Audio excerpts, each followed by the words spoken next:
আরেকটা হচ্ছে তারাপীঠ রোড স্টেশনের বন্ধ হয়ে থাকা স্টলগুলো এত টাকা ভাড়া এবং স্যালামি চাইছে, যেখানে স্টলগুলো নষ্ট হচ্ছে, বেকার ছেলেরা চাকরিও পাচ্ছে না, ইনকামের প্রসেস বন্ধ হচ্ছে। और मैं एक बात बताता चलूं, इज्जत कार्ड 2009 में जब ममता बनर्जी रेल मिनिस्टर थे उस टाइम एक कार्ड चालू किया जो 150 किलोमीटर्स तक सिर्फ 25 रुपया में आप जा सकते हो। गरीब से गरीब भी ट्रैवल कर सकते थे उसके काम के लिए, जो इसी में था। वो अगर गरीब के लिए थे तो आप अगर गरीब के सरकार हो, मेरा रिक्वेस्ट है ये फिर से चालू करें, जिसमें लोगों के हक के लिए काम करें। ये बहुत इम्पोर्टेंट। अभी मैं कीर्ति आज़ाद के टाइम ले लिया, इसलिए उसका कॉन्स्टिट्यूंसी का 2-3 बातें मैं करना चाहती हूँ। बर्धमान जंक्शन 2022 में आरओबी बन गया स्टेट गवर्नमेंट में पैसा से। वो उसका जो फुट ओवर ब्रिज सेंट्रल का बनाना था, जो कीर्ति आज़ाद में पहले भी उठाया था, लेकिन आज भी उसका कुछ नहीं हुआ। वहाँ पे सीनियर सिटीजन जाते, बच्चे जाते, रेल क्रॉस करते हैं, महिला जाते, प्रेगनेंसी के टाइम भी जाते, एक्सीडेंट होते, फिर भी कुछ नहीं रेल से स्टेप अभी तक लिया है। इसलिए हम लोग बांग्ला विरोधी बोलते, इसी में कोई डाउट है ही नहीं। इसी जंक्शन के बाद इसी के पास एक तालाब है, जिस तालाब में रेल ऑलरेडी उसको कवर कर लिया, जो आर्टिकल 21 के खिलाफ है, which is right to life. आप देखिए, आप जो रेल का जो काम हो रहा है उसमें एमपी अगर बोले एक बार, 2 बार, 3 बार चिट्ठी भी लिखे, उसका अगर स्टेप नहीं लेंगे तो एमपी लोग कहाँ जाएंगे। इसमें भी आप बोले, हम लोग बोलेंगे आप लोग बांग्ला विरोधी है। पानागढ़ रेल स्टेशन 2020 में छठ घाट के लिए एक 40 लाख का सैंक्शन किया था उसी टाइम, 20 अभी 26 हो गया, अब तक उसी का कुछ नहीं हुआ, जिसके लिए कीर्ति आज़ाद चिट्ठी भी लिखे थे मिनिस्टर को, वो भी। और मेरा एक बात है जिसमें बहुत सारे टाइम ऐसा होता है, मेरे कॉन्स्टिट्यूंसी में होता है, हम लोग एमपी बन के जो प्रपोजल मिनिस्टर को देते, वो प्रपोजल के काम हो ना हो, जो उनका पार्टी का कोई आके बोल देते हैं, उनका फोटो फेसबुक पे छपा के वो लोग बोलते हैं मैं मिनिस्टर के पास गए हूँ, मैंने ये करा के लाई हूँ। कैसे हो सकते? अगर मैं एमपी हूँ, मेरा कॉन्स्टिट्यूंसी का मैं बात करूँ, आप नहीं करेंगे, कोई आपका पार्टी का, इसमें पॉलिटिक्स होना नहीं चाहिए। आप बीजेपी को सपोर्ट देंगे, इसके लिए आप तृणमूल का एमपी को काम नहीं करेंगे, ये भी बांग्ला विरोधी काम ही है। मैं खत्म करूंगी एक बात पे, सीनियर सिटीजन जो कंसेशन था कोविड के टाइम में वो विड्रॉ कर लिया। मजा की बात है, इसी 5 साल में जब से विड्रॉ किया अभी तक, ये सीनियर सिटीजन कंसेशन विड्रॉल में कितना इनकम रेल ने किया सिर्फ सुन लीजिए, 8,913 करोड़। ये कोई तारीफ की बात नहीं है, ये शर्म की बात है। ये जानने के बाद मुझे ये फील हो रहा है, अगर हम लोग माँ बाप का खाना बंद कर दी और उसी पैसा से बंगलो खरीद ले बेटा, उसी, और ये फीलिंग सेम है। जो सीनियर सिटीजन का पैसा आपने कंसिडर नहीं करके आप इनकम कर रहे, रेल को इनकम बढ़ा रहे।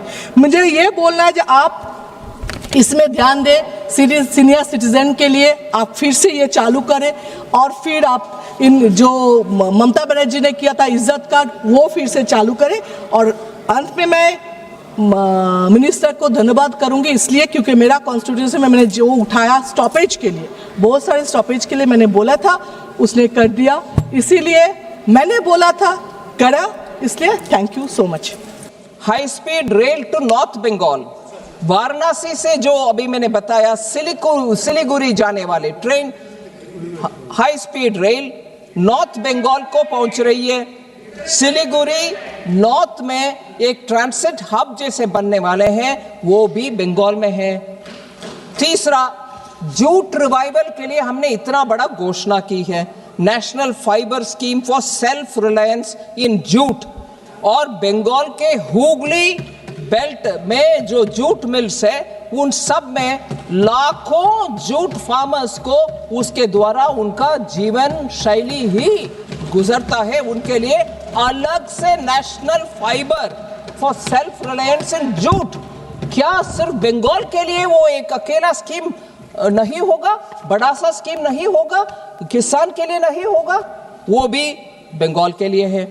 इसके अलावा leather exports, duty free imports, inputs, shoe upper का इनपुट्स का भी हमने ड्यूटी फ्री कर दिया, जिससे लेदर इंडस्ट्री में काम करने वाले बंगाल में ज़्यादातर लोग पहले 6 महीने के लिए इंपोर्ट करें और 6 महीने के अंदर एक्सपोर्ट भी करना पड़ता था। अभी वो नहीं है, आप इंपोर्ट करो, पूरे 1 साल रखो और उसके बाद आराम से एक्सपोर्ट करो। ये सुविधा लेदर इंडस्ट्री में काम करने वाले के लिए इस बजट में हमने लिया है, वो बंगाल के लिए नहीं है।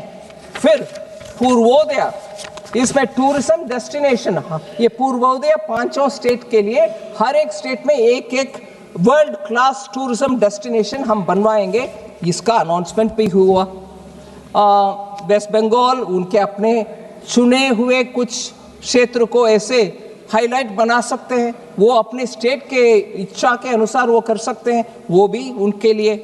ऐसे ही जंगल महल एरिया में जो बीड़ी बनाने के लिए तेंदू लीफ निकालते हैं फॉरेस्ट से, उस तेंदू लीफ के ऊपर TCS हम कलेक्ट करते थे, उसको 5% से 2% को कम करवाया इस बजट में। उसके बेनिफिट सीधा बंकुरा, पुरुलिया और मिदनापुर में जो काम करते हैं, फॉरेस्ट में जाकर के तेंदू पत्ता ले आकर के बीड़ी वर्कर को देते हैं, उनको सीधा मिलेगा। ये सब बंगाल के लिए नहीं है क्या? बंगाल का मेंशन नहीं हुआ, ऐसे आरोप लगा रहे, वो गलत आरोप है। फिर और मैं ये कहना चाह रही हूं, हमने केमिकल पार्क का अनाउंसमेंट किया और वो केमिकल पार्क को चैलेंज मोड में ले आने के लिए क्या बंगाल अपने साहस दिखा नहीं सकते कि जहां उनका हल्दिया पेट्रोकेमिकल यूनिट के बगल में केमिकल पार्क अगर बनना चाहते हैं, हमने तो 3 केमिकल पार्क अनाउंस किए बिना स्टेट का नाम लेते हुए। बंगाल सामने आने दो, केमिकल पार्क बनने के लिए वो भी सेंटर के साथ काम करें। बंगाल के जनता के हित में ये कर नहीं सकते हैं, मगर ना, बंगाल के लिए कुछ नहीं दिया। फिर